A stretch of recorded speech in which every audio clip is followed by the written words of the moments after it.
Justice काजी फाइज ईसा के खिलाफ सदारती reference से मुताल्लिक दरख्वास्तों पर आज अहम समाअत हुई। हुकूमती वकील फरोग नसीम को मुसलसल सख्त सवालात का सामना है। समाअत के दौरान जस्टिस मंसूर अली शाह ने बैरिस्टर फरोग नसीम से सवाल किया कि अगर जस्टिस काजी फाइज ईसा की अहलिया टैक्स गोशवारे जमा कराती हैं तो वो जेरे किफालत कैसे हैं। इस पर बैरिस्टर फरोग नसीम ने कुरानी आयत का हवाला देते हुए कहा कि मियाँ और बीवी एक दूसरे का लिबास हैं। जस्टिस सज्जाद अली शाह ने हुकूमती वकील से कहा कि आपको पता ही नहीं ये आयत क्यों नाजिल हुई।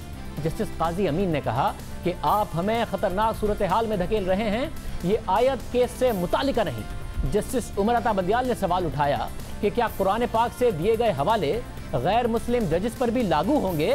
बैरिस्टर फरोग नसीम ने कहा कि हम हिंदुओं की मिसाल ले लेते हैं, उनमें तो बीवी सत्ती होती है, उसे शौहर के मरने के बाद उसके साथ जला दिया जाता है। इस पर जस्टिस काजी मोहम्मद अमीन ने रिमार्क्स दिए कि क्या आप इस गैर इंसानी फेल की हिमायत कर रहे हैं, जिसके बाद फरोग नसीम खामोश हो गए।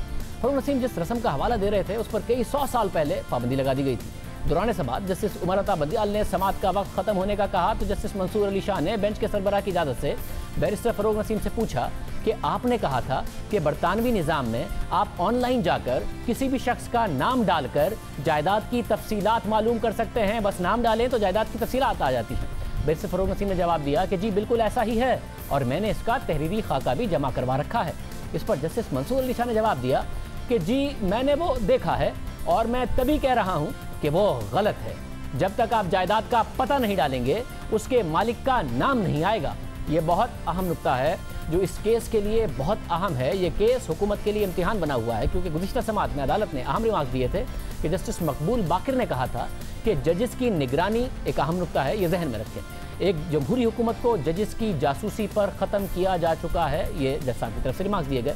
ये हवाला 1996 की बेनज़ीर भुट्टो के दूसरे दौरे हुकूमत से मुताल्लिक था, जब बेनज़ीर भुट्टो की हुकूमत को ख़त्म किया गया। उन पर दूसरे इल्ज़ामात के साथ ये इल्ज़ाम भी था कि उन्होंने उस वक्त के सुप्रीम कोर्ट के चीफ जस्टिस सज्जाद अली शाह की जासूसी की थी। इजाज़त दीजिए, अल्लाह हाफ़िज़।